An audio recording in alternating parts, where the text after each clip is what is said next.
Oh, good evening, everybody. How you guys doing today? It's a cold one. I had to bring out the tea. You know what time it is. Whew. How you guys holding up? Yeah? Glad you guys could join. I know it's gonna be tough, but actually it's not gonna be tough because you can just hold your phone under the covers and watch us go live, you know? Simple as that, simple as that. Okay, Shawnee's out here.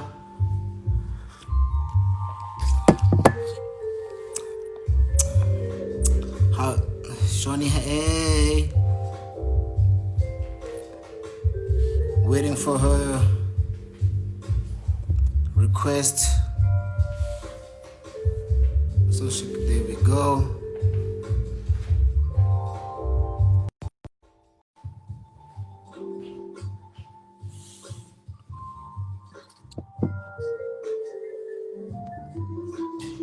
Hey! How you doing? I'm good. I'm good. How you doing? I'm good, man. I'm good. In this cold weather, we do It's cold. appreciate your presence to make this whole live warmth, and you know what I'm saying. You bring in the warmth in this time right now, so we appreciate you for taking the time. You know what I mean?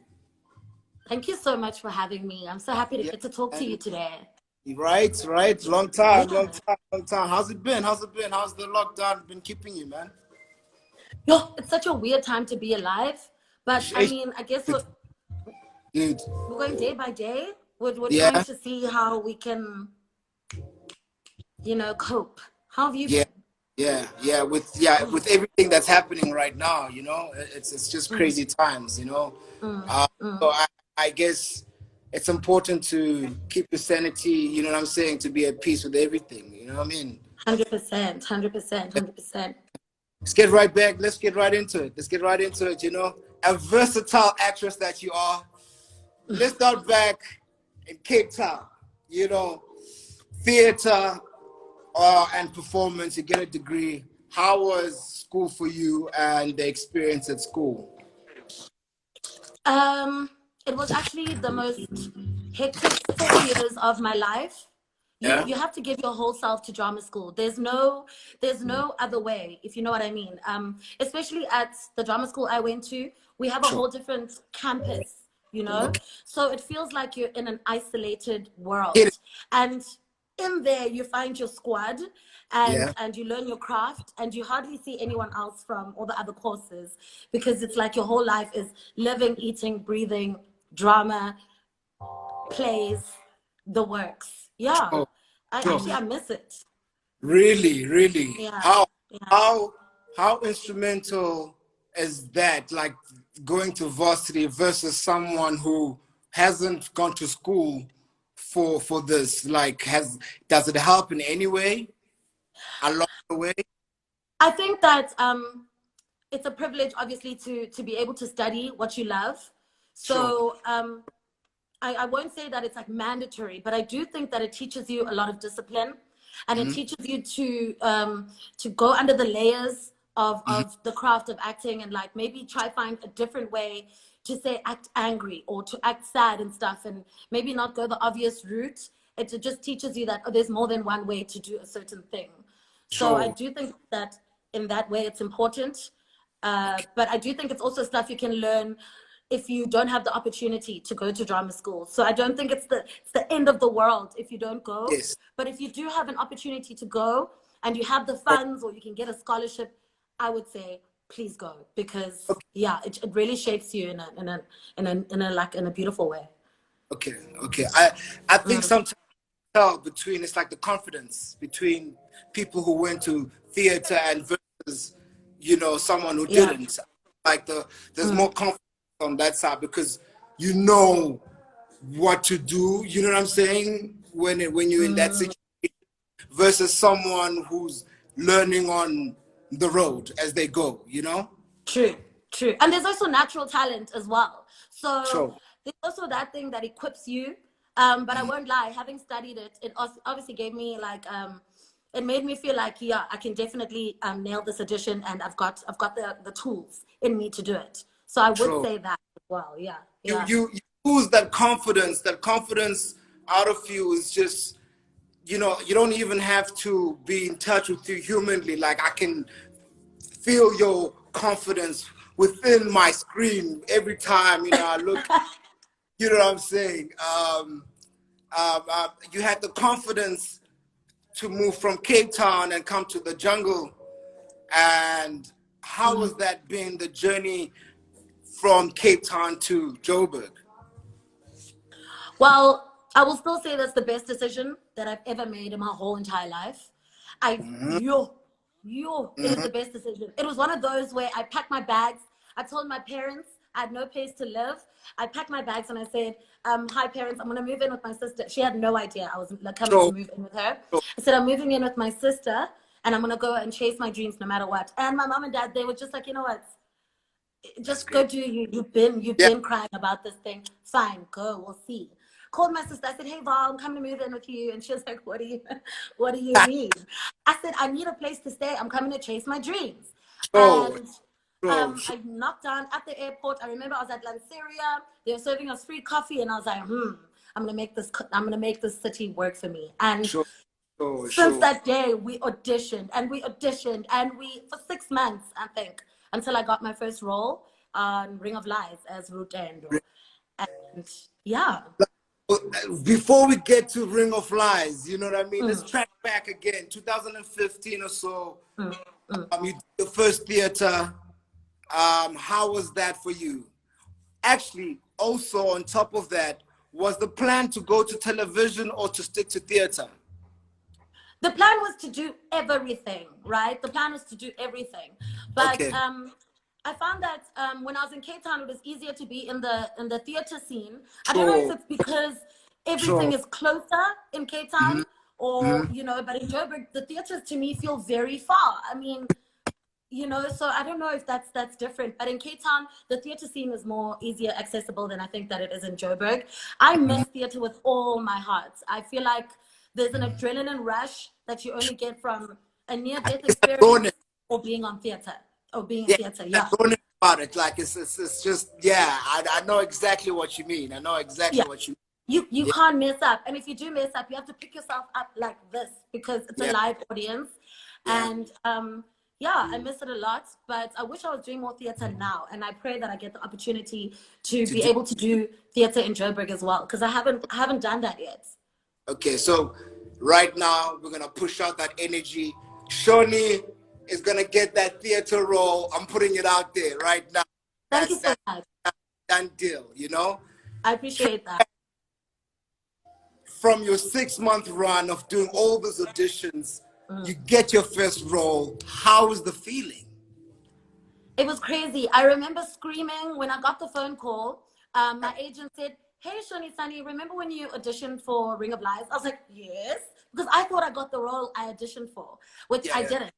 Because I was auditioning for the role of the sister, but I got the role of the younger sister. So he was like, listen, babe, so you didn't get the role, but they liked you so much that they put in a role of a younger sister for you to I said, what?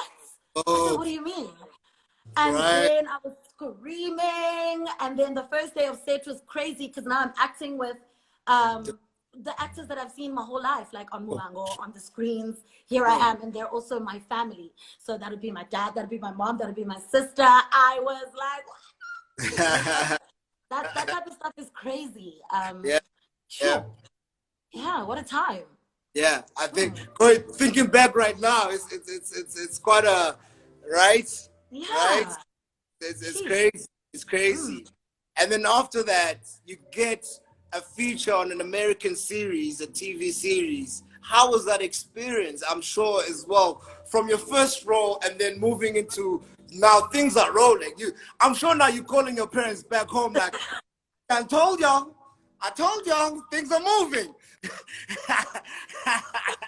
Yo, it actually felt like I was in a dream, even if I think about it now, because the American people, they came through, built a whole set on a farm that made it look like Africa was burning, because it was the last episode of Royal Pains USA. So it's the season finale. Like sometimes I even watch the season finale to be like, girl, you in that. But yeah, you know, and the Americans, they built this whole big set, and now it's my first time on an American set, and the leads are who were acting within our scenes, and it was crazy. Till this day, I'm like, oh my gosh, but the professionalism. I think that's something that I got from the fact that none of the actors would get on set on the scene and not know what is going on. They'd already done the work beforehand, and I was learning like, you don't get to set and be like, what is the mood of this girl that I'm playing? No, you come prepared. An actor prepares, you know? So did you feel that difference between local production versus them? Like, do we still have a long way to go? No. I think actually our standards are really high in our industry. Like we're doing the damn thing. I actually think that we set the bar in some sort of way, you know? And I think that's why a lot of productions, they come over to Africa, to South Africa to shoot, because our industry it's on par. It's on par on the international level. Yeah. I mean, we do movies in 5 days. I'm saying they have a whole year to do a movie. We could do a movie. Give us 5 days. We'll give you a movie. That's all I'm saying. Yeah. So the work ethic here is amazing. Yeah. Okay. But the role that I think got people now really say, okay, who is that girl? You know, is Muvhango, or is it Muvhango? Muvhango. Yeah. It's Muvhango. How's Let it just out your lips and blow it out. Muvhango. How's that? I'm gonna practice. Come on. I'm gonna do the right thing for you. I'm gonna do the right thing for you. Muvhango. Yeah. Muvhango. It's sexy. It's a sexy language. It's a sexy language. How was that, man? I think that was the role that really got you going and got the recognition in the industry, you know? Yeah. I still think that I've never been as nervous as I was when I walked into the SABC studios. And I even remember on my way to the Muvhango set, I walked past Jack Mabaso reading his lines, just in his gown against the wall. And I was like, a whole Jack. Oh my gosh. I am here. Just in his gown. And I was like, okay, I'm here. But the beautiful thing about Muvhango is that everyone saw how young and new I was to the industry. So I remember even Susan, the chief, everyone took me under their arms. I still have the selfies from that day. They helped me with my lines, with my pronunciation. They helped me with where I stand, which cameras to look at what time. It felt like I was with family, even though I later found out that, you know, I had family on set. That all vendor people know each other at the end of the day because there's so little of us. But yeah, it felt like a family.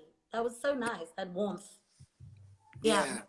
So that experience, that moment, I think for me was really, really monumental, because as well, I think it's so dope that when you get a role that's also in touch with, you know, your culture, because I feel like there's things that you probably learned about your culture when you were surrounded by, you know, vendor people as well, you know? Definitely. There are a lot of customs that I was learning, like Langanani, because it was the chief going for his wife's little sister. There are certain customs that have to be done. Like she couldn't show her face in the beginning, and I was learning about my own culture at the same time. So I do think that was incredible, like a double whammy of learning. And still, even through Ring of Lies and Omen, every time I get a role where I get to play a vendor character, I learn so much more about my culture. So I think that's awesome as well. Yeah. Well, talking about culture, we bridge in and we say vendor, but we go to Bollywood. Now, from that big role to the biggest role, you like, when I saw billboards, I'm just driving around Joburg. I see you, Shani. I'm like North Cliff. I'm like everywhere. I get into the multi-choice building. I'm like, oh, here we are again. You know what I mean? You were everywhere. Tell me about that experience. Firstly, tell me about the audition. How did that whole thing happen? how do you end up getting that role, man? You know, actually, when I look back right now, I think it can only be God, because there's nothing else that could have created that moment more than it had to have been God. I was sitting at my desk. I hadn't acted in about 8 months. I was sitting at my desk. I was the social media manager of a show at the time, a breakfast show. I'm sitting at my desk. My agent calls me and she's like, "Hey, babe, you've been requested. They saw your picture on the website and they want to see you ASAP. You've got a day to learn the monologue. They want to see you at the Z World offices in Sandton." And then I was like, "Oh my God, okay, cool." And I went in and it was like really serious. It's a boardroom full of like execs, and then there's the Skype computer set up with all the people from India, the production people from India as well. So when I did my my monologue, which was like a tantrum from my Nora, it was really nerve-wracking. But at the end of the day, I used the nerves to just feel it in the moment, because I was like, she's throwing a tantrum. Use it. If you got to scream, scream. Use all that energy, all those nerves. And that's what I did. And then I remember on the screen, on the Skype screen, the guy went like this. Went like this. So then I thought to myself, he's saying, "No, this girl sucks. Get out of my face." Then I looked at them, and I looked at the execs in the room. I said, "He hates me." And they were like, "No, babe. That means yes, he's enjoying you. You'll figure it out when you're in India." Then I was like, "What do you do you mean I just booked? Did I just book this thing on the spot?" And they were like, "You know, you'll get it from your agent, but..." I ran out that audition. I called my mom. I said, "Mama, I think I'm moving to India." And this was the first she had heard of anything. So she was like, "What? What do you even, what?" This April, we bring you an African first, exclusive to Z World. An aspiring chef on the hunt for love, an African family in search of a better life. Old ties will be broken, new love will be found. Don't miss this epic tale as Africa meets India. Mehek, coming soon to Z World. That's so dope. You get to India. How long was that? How long was the production time, like the shoots for everything for that season? 3 months. 3 months. 250 episodes. Gee. And how is the adjustment when you get to India? How was India? It is hot as nuts. It's packed. Packed. Goodness. There are so many things going on the streets and the roads. Like, I just remember the drive from the airport to the house. I remember we went past an elephant, a tractor, 2 Ferraris, tuk-tuks, Corollas. There was no mode of transport that I did not see. And it was packed. Like, all the stores are open, but it's like 11 p.m. and there's traffic like it's 5 p.m. and there are lights everywhere and people over the streets. And I was thinking, like, is it a festival or something? But in the 3 months that I was there, I realized that no, it's just always packed. It's always lively. That's just how it is. It is always busy. You know how in SA, like, at nighttime, the streets, they sometimes calm down. But Yeah. That's crazy. So are we expecting a season 2 or something there in the works? We finished the show. So we shot 200 and something episodes. We shot season 1, season 2, season 3. So at the end of the show, Nora, my character, she's aged like 40 years and she's got gray eyebrows and gray hair and stuff. And her story basically finishes. So there won't be like another season, but maybe there'll be like another show altogether. No, definitely. Would you definitely do like Bollywood? 100%. What? Yeah. 100%. I think they love you that side. And I love them back so much. Just genuine people. You know how real recognizes real? No matter where you go in the world, like, as long as you stay true to yourself, you'll always connect with people. You'll always meet people that you can work with and that you want to work with again. Sure. Well, you're just not stopping. I'm trying not to. Heck to you just like, okay, Ma, I'm going to India, but wait, you're still gonna have to watch me on Mzansi Magic quite often. Actually, you're gonna catch me during the week and on Sunday.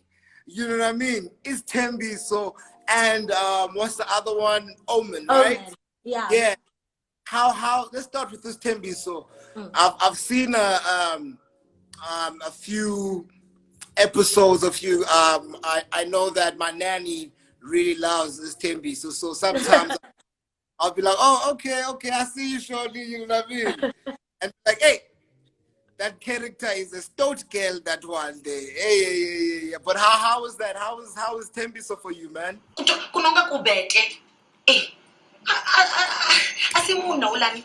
Hadibi no dibo nenza mfumakazi wawe uthogomelwa hani. Hadibi no dibo chelede ifaliswa hani. Immigrants phusukanya yonke yo chelede. Yadibo ri ndikhori nini we. Isuyode mara cheyo Grace nditoita nini. Ndito baiswanga. Ito baiswanga dibo uri apeti over onewa chance. Hoba uchipinga chawe atamba ukusukanya future yawe naya anga shanto itani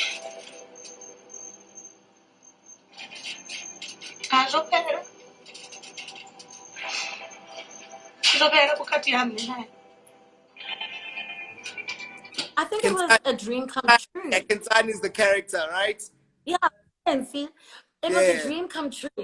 Can I actually tell you, when I was growing up, before I was like into acting, I always used to, like, when I was cleaning the house or just when I was just drifting off into my own world, I would do little monologues into them that of just like a spicy girl, you know, just out of nowhere. Like, imagine someone is coming at you and you're a vendor and you'd reply. And then in season 1 of this Tembi, so I remember I auditioned and I was so sad that I didn't get the role.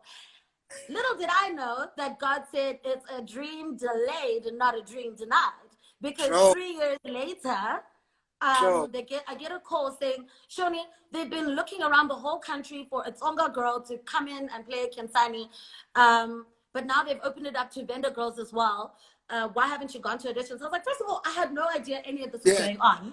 Second of all, put me on, you know? And so I sent all my stuff to Bomb, and I was like, please give me a chance. And then a week and a half later, I get the phone call. And I remember when I walked into Bomb Studios, the guy, the security guard at the gate, he gave me one look and he said, oh, you've come to collect your role, haven't you? And I was like, what do you mean, boo? Anyway, as I was walking out, he was like, that role is yours. And then I got the phone call about like, and he had no idea how I act or anything, but I think it's energies don't lie. I get a phone call a couple hours later and they're like, hey babe, you got the role. Oh my God, Jesus. What? That's crazy. And then the character, and she's a crazy, which is my favorite thing, like in the whole wide world, because crazy girls and crazy people normally are so layered, you know? It's not just about being crazy. There's normally something that's built them up. And that's juiciness. That's stuff you get to play with as an actress. That's when you run home and you open your script and you're there with your highlighter and you're doing your subtext like, oh, she's trying to embarrass him here. She's not trying to make herself look big, you know? So I think that was like one of my most memorable roles. And I can tell by the feedback I get from the public that the show ended like a couple months ago, but I'm still being called Kenzani or where's Abednego's money? Or so that's amazing. Yeah. And Omen, how you enjoy that as well? You've enjoyed that character?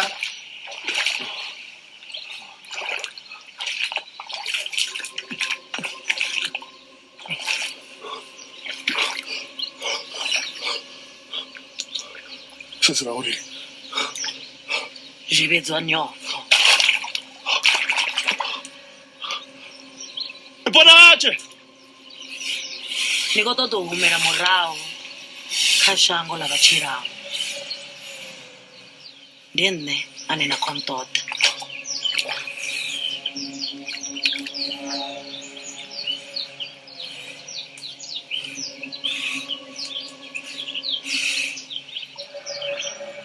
Anna.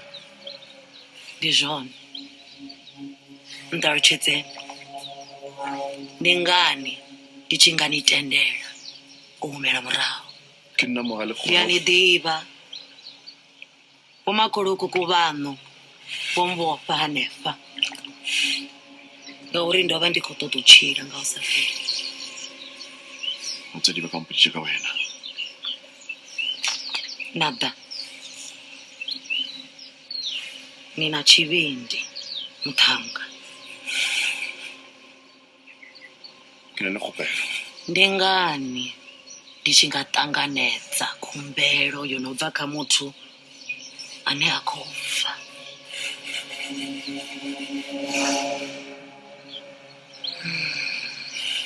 Ndiyakona unukedza munoko wa rufo wa alile kai.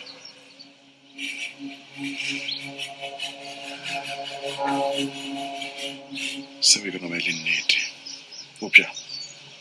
Le wana o tlhoka moya bogoši gore o kgone go itokolola go tofa tša badimo baka ka lebaka leo le wa dira kgwerano e tšhikane. Ndikothethelesa. Because that character is a freaky character, that one. You know what I mean? It's like, yo, I don't know about that character. Hey? The evilest witch in the underworld. I mean... What? How do you even... Where do you get that? Because you're such a good energy person, you know what I mean? Where do you grab the evilness that, to portray that character?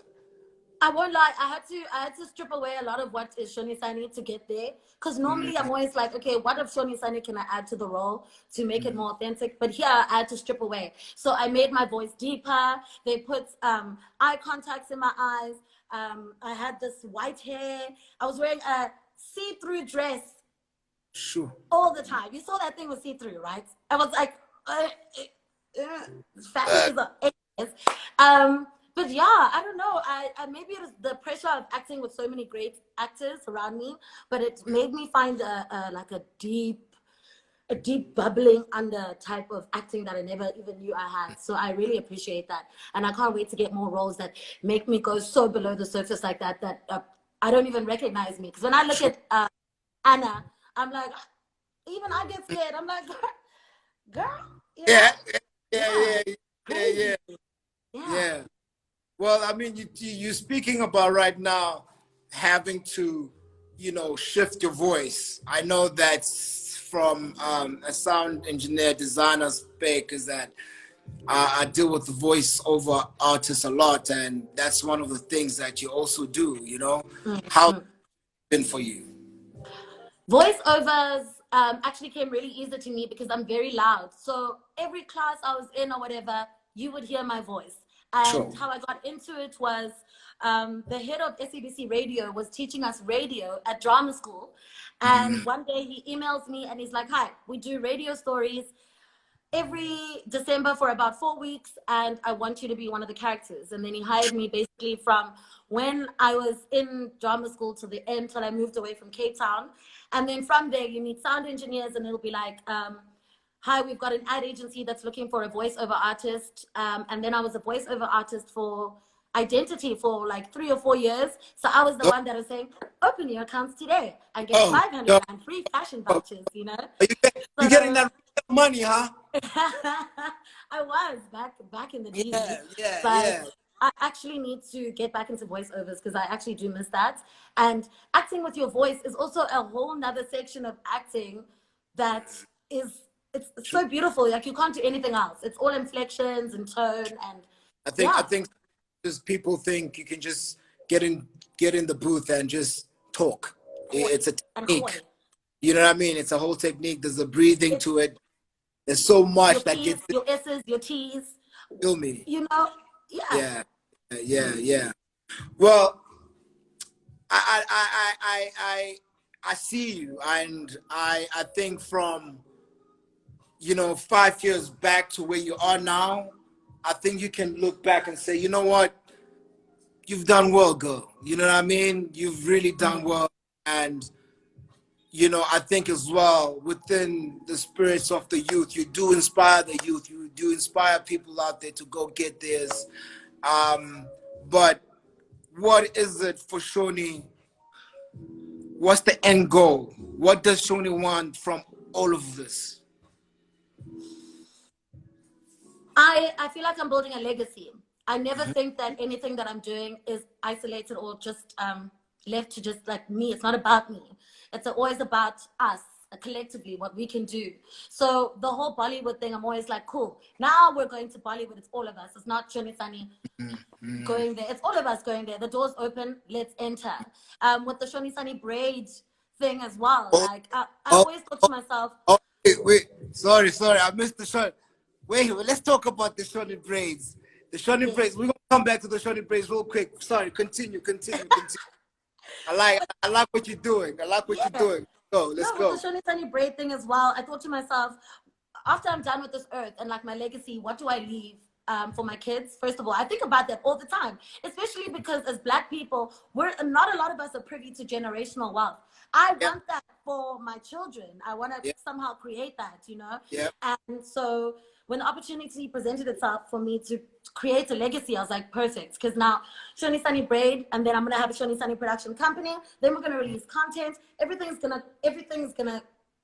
to create an empire. That's the whole end goal.